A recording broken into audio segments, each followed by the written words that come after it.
Questão de número 103. Analise a seguinte assertiva. Compete ao parquet propor ação de improbidade administrativa a qual seguirá o procedimento sumaríssimo previsto no Código de Processo Civil. Em relação à proposição acima, assinale a alternativa correta. Letra A. Está parcialmente correta, pois a lei autoriza tanto o parquet quanto a entidade que sofrer o dano ingressar com a ação. Letra B. Está totalmente incorreta. Letra C. Está incorreta, pois compete ao Ministério Público e não ao parquet ingressar com a ação de improbidade administrativa. E letra D. Está correta em parte, pois a ação seguirá o procedimento comum previsto no Código de Processo Civil, salvo regras previstas na Lei 84/29, e não o sumaríssimo. Pois bem, essa questão aqui ela busca explorar dois aspectos. Primeiro, é saber a quem compete ingressar com a ação de improbidade administrativa.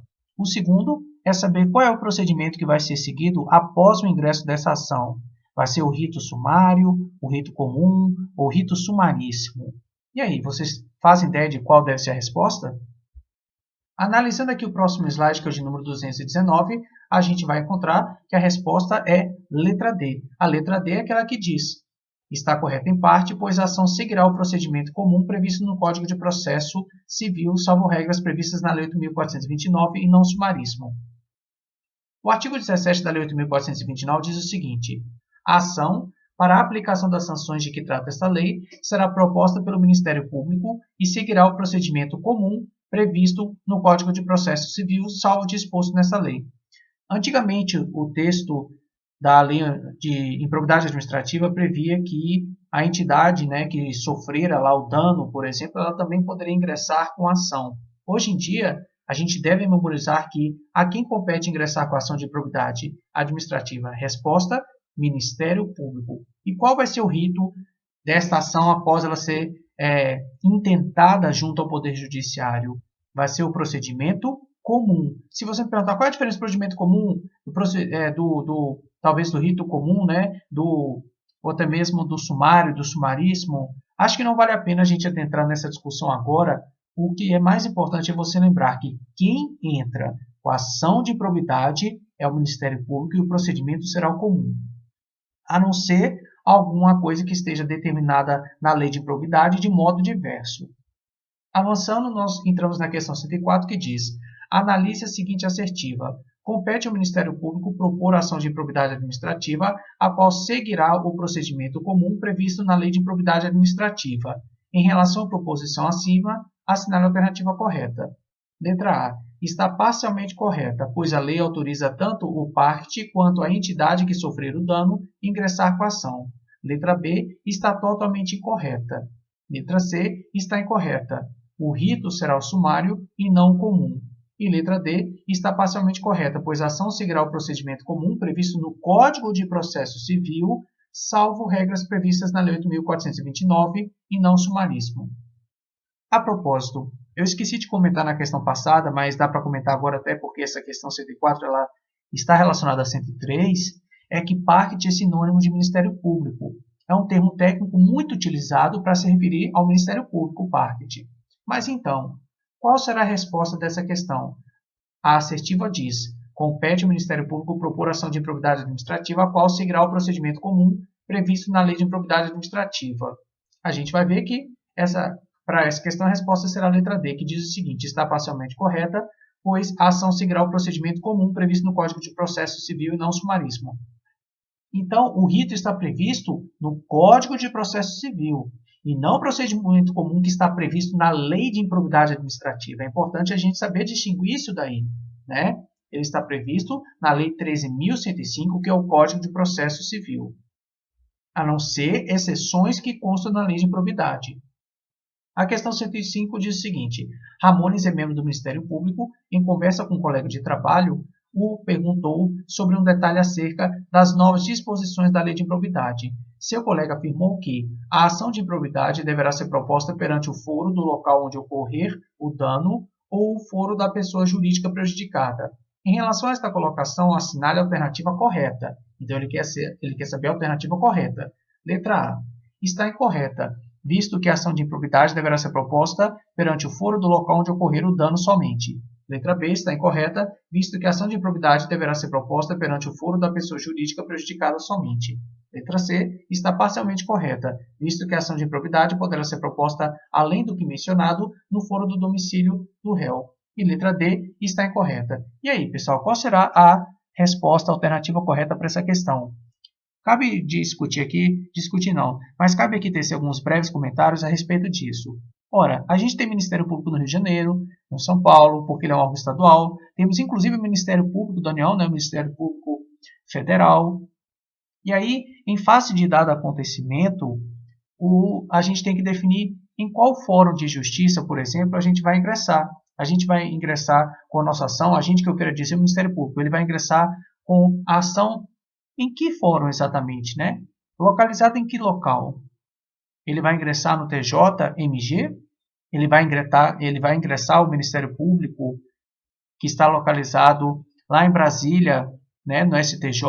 Onde é que deve ser ingressada essa ação de improbidade administrativa? A resposta para a questão número 105 é a letra D. A letra D diz, está incorreta. Isso mesmo, está totalmente incorreta. Por quê? A Lei 8.429 diz, a ação a que se refere o caput desse artigo, que é a ação de improbidade, deverá ser proposta perante o foro do local onde ocorrer o dano ou da pessoa jurídica prejudicada. Então lembre disso, não cabe intentar a ação de improbidade no foro do local onde reside ou mora o réu, não tem nada disso.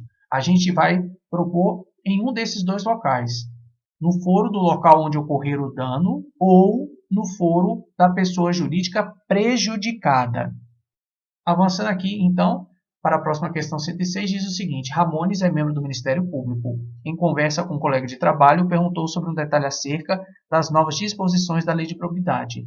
Seu colega afirmou que, dada a independência do Ministério Público, não há que se falar em processo prevento. Em relação a esta colocação, assinale a alternativa correta. Pois bem, é muito comum a gente ver essa palavra prevento quando a gente quer dizer que, dado o processo inicial, quando ele se parece com outro processo que é ingressado posteriormente, o primeiro processo ele atrai os outros processos, né, que ocorrem posteriormente, que são ingressados posteriormente, como se fosse um imã.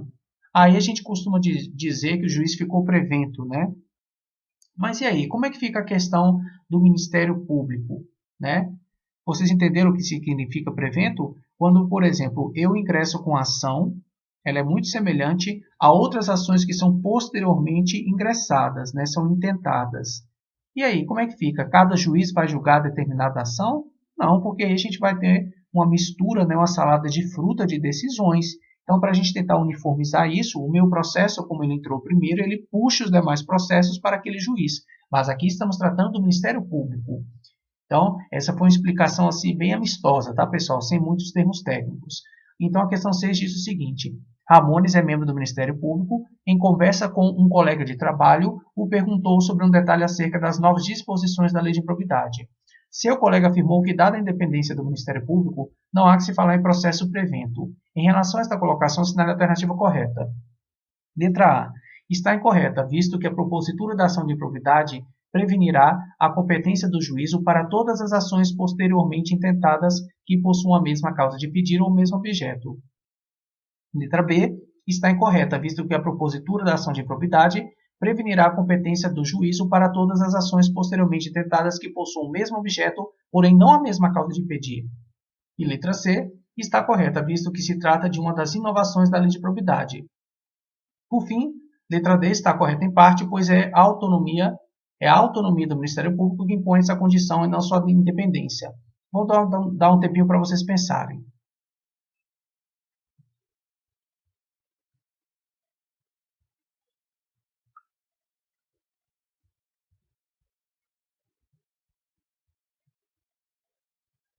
E aí, pessoal, já sabem qual é a resposta?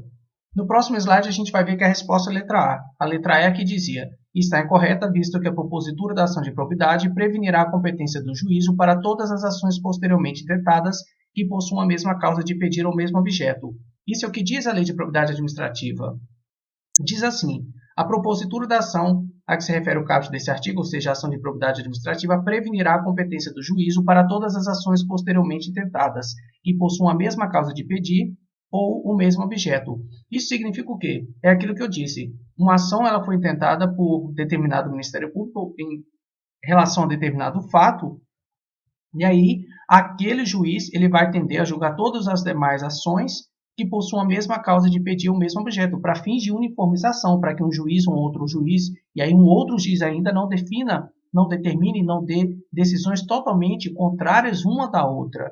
Então a gente fala aqui no termo de prevenirá, no sentido de que vai atrair como um imã. Então, a propositura da ação de severo caput desse artigo prevenirá a competência do juízo para todas as ações posteriormente intentadas que possuam a mesma causa de pedir ou o mesmo objeto. Dando sequência ao nosso estudo, chegamos à questão de número 107, que diz o seguinte: a lei de improbidade, em relação à lei de improbidade, analisa a assertiva a seguir. A princípio, a petição inicial do processo de improbidade deverá individualizar a conduta do réu e apontar os elementos probatórios mínimos que demonstrem a ocorrência das hipóteses dos artigos 9º, 10º e 11º da Lei de Improbidade Administrativa e de sua autoria. Os artigos 9º, 10º e 11º tratam das espécies de improbidade administrativa. A gente viu lá a questão do enriquecimento ilícito ou do dano erário e também aqueles atos que atentam contra os princípios da administração pública. Então, aqui a gente está tratando da petição inicial que o Ministério Público ele irá ingressar no Poder Judiciário, na Justiça. E a questão diz que, a princípio, a petição inicial do processo de improbidade deverá individualizar a conduta do réu e apontar os elementos probatórios mínimos que demonstrem a ocorrência daquelas hipóteses de improbidade e também a sua autoria, ou seja, quem cometeu. Será que essa questão está certa? Está certíssima. Por quê?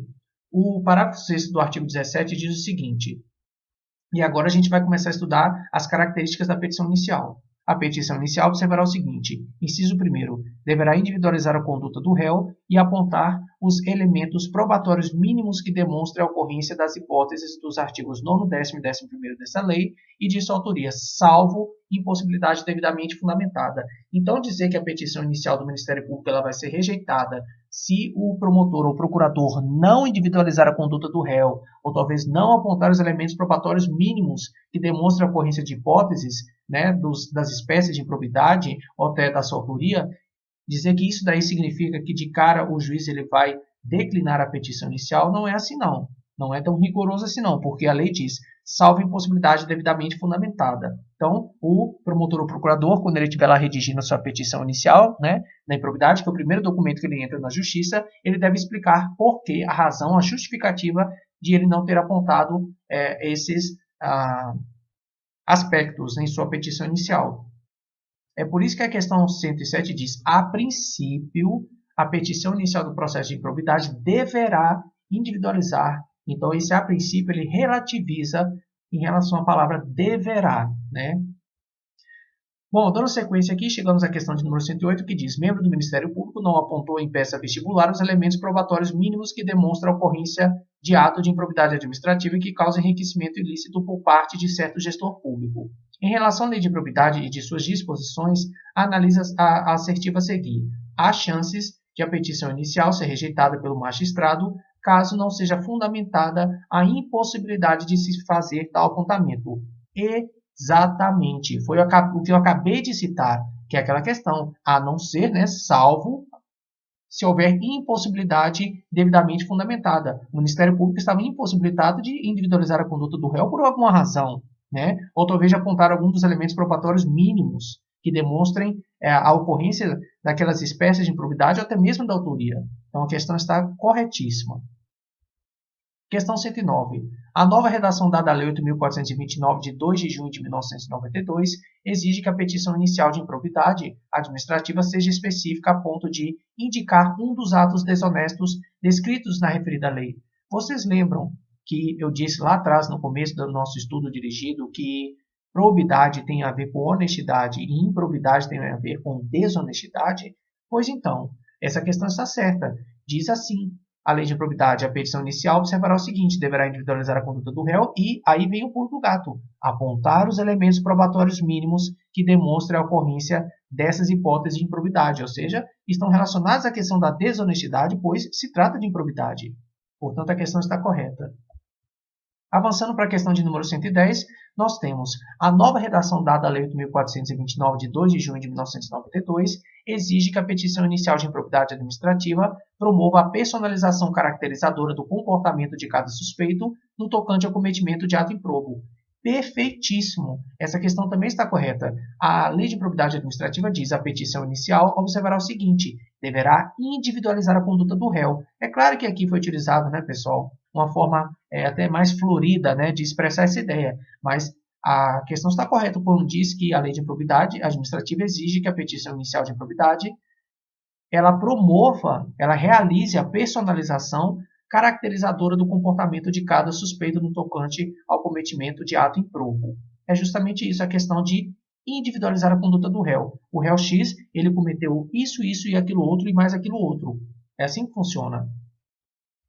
Passando para a questão de número 111, nós temos, dado que nova redação dada à lei, ficou até meio esquisito, né, pessoal? Mas vamos em frente. Dado que nova redação dada à Lei 8.429, de 2 de junho de 1992, extinguiu a responsabilização por ato de improbidade de natureza culposa, restando nesta nova temporada apenas atos de improbidade administrativa dolosos, inexige-se que a petição inicial contenha indícios suficientes do dolo imputado. Será mesmo que na petição inicial o Ministério Público, o promotor, o procurador, ele não deverá inserir os indícios suficientes do dolo imputado? Essa questão evidentemente está errada. Lembre-se, a Lei de Improbidade Administrativa, a nova versão dela, sempre bate na tecla do dolo. Então, a gente tem aqui no seu inciso segundo o seguinte: o parágrafo 6º fala: a petição inicial observará o seguinte, inciso 2º, será instruída com documentos ou justificação que contenham indícios suficientes da veracidade dos fatos e do dolo imputado ou com razões fundamentadas a impossibilidade de apresentação de qualquer dessas provas, observada a legislação vigente, inclusive as disposições constantes dos artigos 77 e 80 do Código de Processo Civil.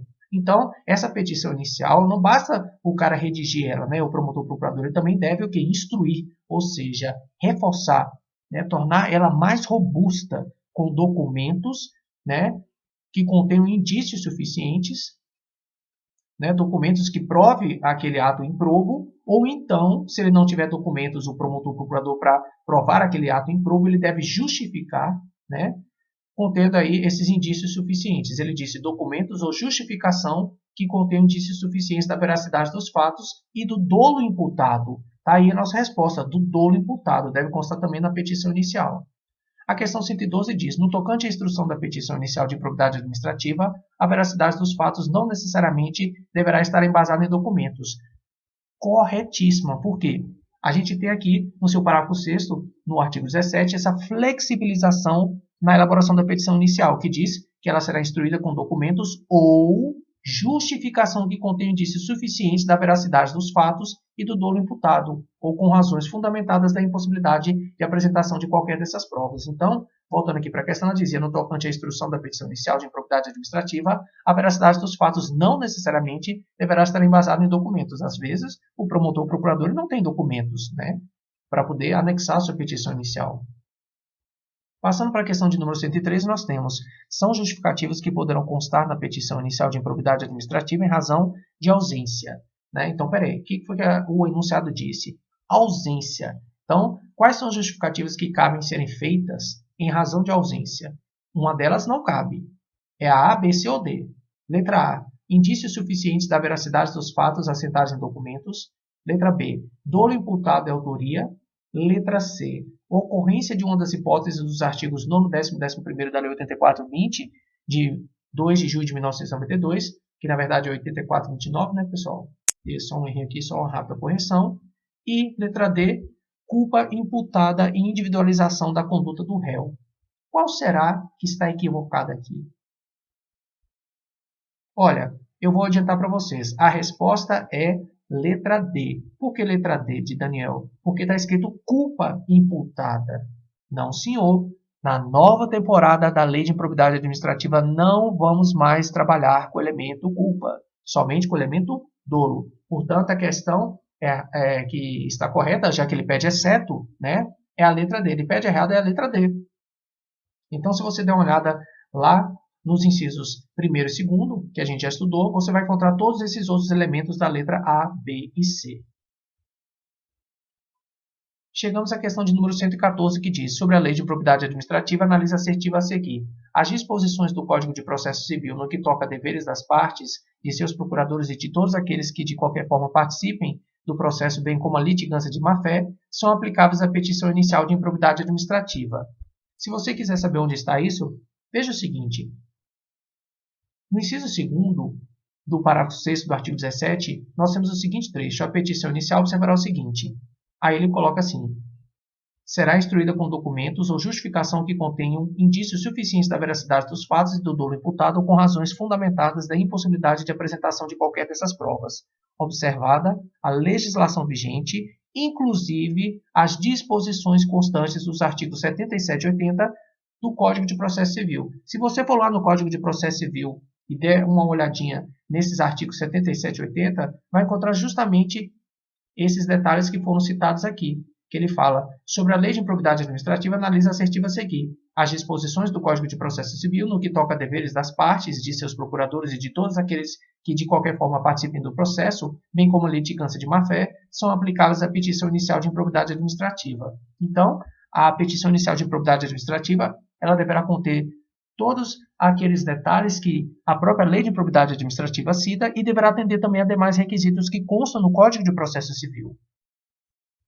A questão 115 diz: sobre a lei de improbidade administrativa, analisa assertiva a seguir. Há um dispositivo na referida lei que permite ao Ministério Público requerer as tutelas provisórias adequadas e necessárias conforme regras do Código de Processo Civil.